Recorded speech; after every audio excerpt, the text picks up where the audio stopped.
In a democracy, people govern not by daily meetings, but by choosing representatives. Elections are how that choice comes alive. 1987, Haryana. Thousands wait past midnight for opposition leader Chaudhary Devi Lal. His promise? Waive the loans of farmers and small traders. The state had been under Congress rule since 1982. But when the votes were counted, people chose change. Lok Dal and allies swept 76 of 90 seats. Devi Lal became chief minister and within days fulfilled his loan waiver pledge. 4 years later, voters shifted again, this time returning Congress to power. This single election shows the power of the vote. Leaders rise or fall on the people's will. Regular, free and fair elections are the heartbeat of India's democracy, our way to reward, to reject, and to rule. In every democracy, elections are the heartbeat of people's power. But why are they so essential? Imagine a country where every citizen meets daily to decide every law. In a small village it might work, but in a nation of millions it's impossible. So people rule through representatives. Could we select these leaders by age, education, or experience? Maybe. But how would we know if the people actually want them or how to replace them if they fail? That's why we need elections. A regular, peaceful way for citizens to choose their lawmakers, their government, and the party whose policies will guide the nation. Elections let us reward good leaders and remove those we no longer trust. In every corner of the world, elections keep democracy alive, our voice, our choice, our power. Not every election is truly democratic, so what separates a real democracy from a mere show? 5 simple but powerful conditions define a democratic election. 1 equal vote. Everyone can choose, and every vote carries the same value. 2 real choice parties and candidates must be free to contest, giving voters genuine options. 3 regular intervals. Elections happen on schedule every few years. 4 people's verdict. The candidate preferred by the people actually wins. 5 free and fair process. Voting is independent and without fear, so citizens can decide as they truly wish. These conditions may sound basic, but in many nations they're not met. A true democracy lives only when every election meets them all. Elections are the heartbeat of democracy, but here's the question. Is political competition actually good for us? Or does it just create chaos and division? Political competition isn't always pretty. Parties blame each other. Leaders sometimes use dirty tricks. And yes, it can create disunity and endless party politics in every corner of society. Some even argue it stops governments from making long-term plans. Our constitution makers knew these problems, yet they chose free competition as the best way to select our leaders. Why? Because in the real world, leaders, like anyone else, often chase power and careers. We can't depend only on their goodwill. That's where elections matter. Regular competition rewards leaders who serve the people and punishes those who don't. If a party listens to voters and delivers, it wins again.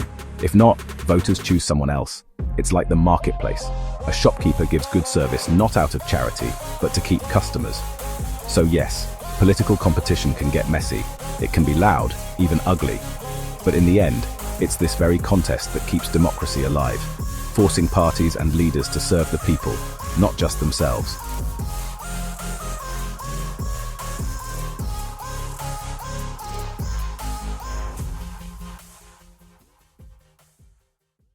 How do we know that elections in India are truly democratic? To answer that, let's explore how our elections actually work. In India, Lok Sabha and Vidhan Sabha elections are held every 5 years. When this term ends, the Lok Sabha or the state assembly is dissolved and fresh elections are announced. If the entire country or a whole state votes at the same time, it's called a general election.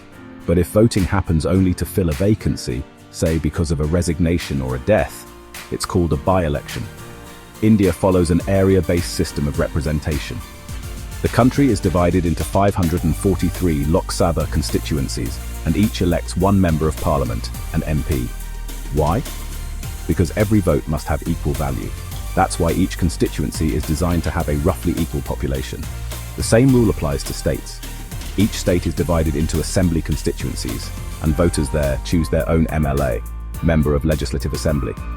Even at the local level, villages and towns are split into wards. Each ward elects a member to the panchayat or municipal body. That's why when you hear Lok Dal won 60 seats in Haryana, it simply means their candidates won 60 different constituencies, giving them 60 MLAs in the state assembly. From parliament to the smallest village ward, India's system of elections ensures every vote counts equally and every citizen's voice shapes our democracy. In a democracy, every citizen has the right to vote and to be elected. But what if some sections of society can't compete on an equal footing? When India's constitution was being written, the makers feared that weaker sections, without enough resources, education or influence, might struggle to win elections. If they lost every time, their voices would be missing from parliament and state assemblies, making our democracy incomplete. To fix this, they created reserved constituencies. In a scheduled caste, SC reserved constituency, only candidates from SC communities can contest. Similarly, in a scheduled tribe, ST reserved constituency, only ST candidates can stand for election. But every voter, SC, ST or otherwise, still votes. The system just ensures fair representation. As of the 26th of January 2019, 84 Lok Sabha seats are reserved for scheduled castes and 47 seats for scheduled tribes. This is directly proportional to their share in India's population, so no other group loses its fair chance. Reservation later extended beyond parliament. Many states reserve seats in panchayats and municipalities for other backward classes, OBCs. And 1/3 of all seats in rural and urban local bodies are reserved for women, giving millions of women a direct voice in governance. Reserved constituencies don't give anyone extra power. They ensure that no one is left unheard. This is how India keeps its democracy truly representative and truly equal. In a democracy, every voice matters. But how do we make sure every eligible citizen gets a fair chance to vote? It all starts with the voters list. Before every election, the government prepares an official record of all eligible voters. This is called the electoral roll, or simply the voters list. It's the first step in ensuring that everyone, rich or poor, educated or not, has an equal opportunity to choose their representatives. In India, every citizen 18 years or older can vote, regardless of caste, religion or gender. Only in rare cases, like serious criminal convictions or proven mental incapacity, can someone lose this right. This is the true meaning of universal adult franchise. One person, one vote, one equal value. The government must keep the list accurate. New names are added as people turn 18. Names of those who have moved away or passed on are removed. Every 5 years, the entire roll is revised to stay current. To prevent fraud, India introduced the Election Photo Identity Card, or EPIC. Voters are encouraged to carry this card to the polling booth, but even if you don't have it, other IDs, like a ration card or driving license, can be used to confirm your identity. The voters list is more than a database. It's a promise, ensuring that every citizen's voice counts and that democracy remains equal, fair, and strong. In India's democracy, real choice for voters begins with a simple but powerful step: nominating candidates. Anyone who can vote can also contest an election. Minimum age to vote: 18 years. Minimum age to be a candidate: 25 years. Apart from rare restrictions for serious crimes, the field is open to everyone, ensuring true competition. To enter the race, every aspiring leader must fill a nomination form, pay a security deposit. Political parties give their official backing through what's famously called a party ticket, along with the party symbol. Following a Supreme Court directive, candidates must file a legal declaration that is made public, disclosing any serious criminal cases, complete details of assets and liabilities, their educational qualifications. This transparency lets voters make informed decisions before casting their vote. But here's an important question. Why no formal educational qualification for MPs or MLAs? Because democracy values representation over degrees. The real test is whether leaders can understand people's concerns and represent them effectively. Imposing strict educational requirements would exclude the majority of Indians.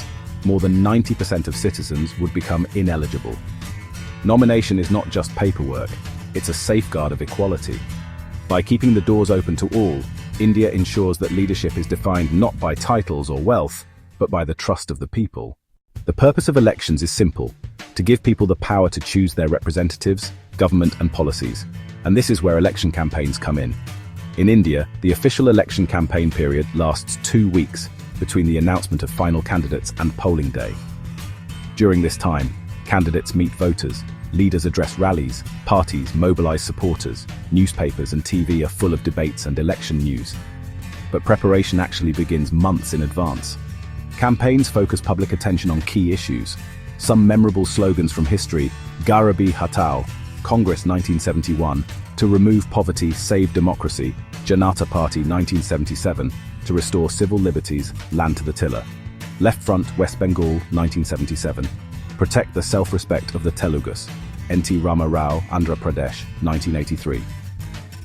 These slogans shaped the debate and influenced voter choices. To keep elections fair, the law regulates campaigns. No bribing or threatening voters. No appealing on caste or religion. No using government resources. Spending limits. Rs 25 lakh for Lok Sabha, Rs 10 lakh for assembly violations can lead to election being cancelled, even after winning. Additionally, the Model Code of Conduct ensures a level playing field. No election propaganda in places of worship. No government vehicles or officials used. Ministers cannot make big promises or policy decisions after elections are announced. These rules make sure every party and candidate has a fair and equal chance. Election campaigns are the heartbeat of democracy.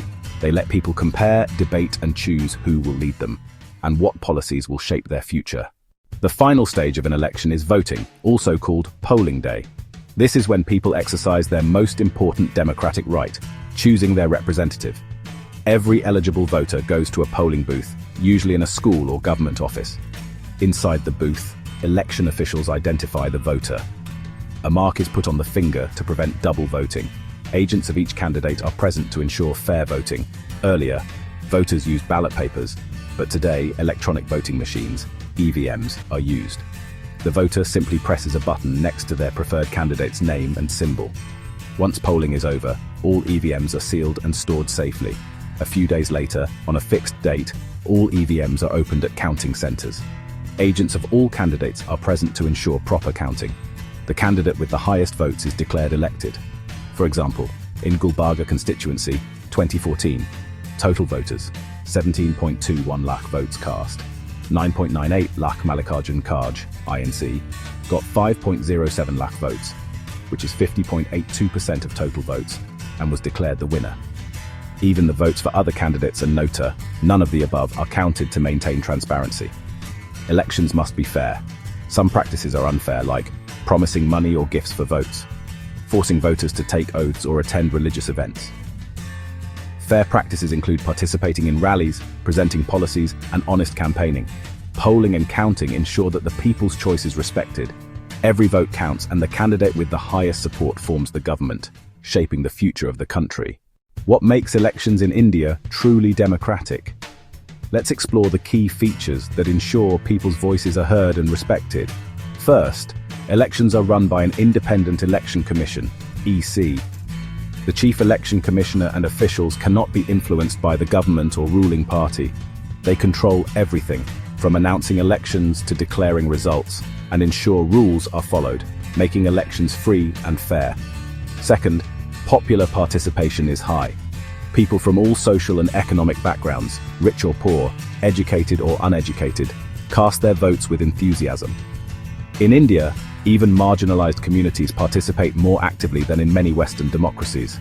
This shows how citizens value their vote as a tool to influence policies. Third, election outcomes reflect the people's choice. Unlike in many countries, ruling parties in India often lose elections if the public is dissatisfied. Even candidates with money or criminal connections do not always win, proving that elections are largely fair and represent popular preference. Of course, challenges exist.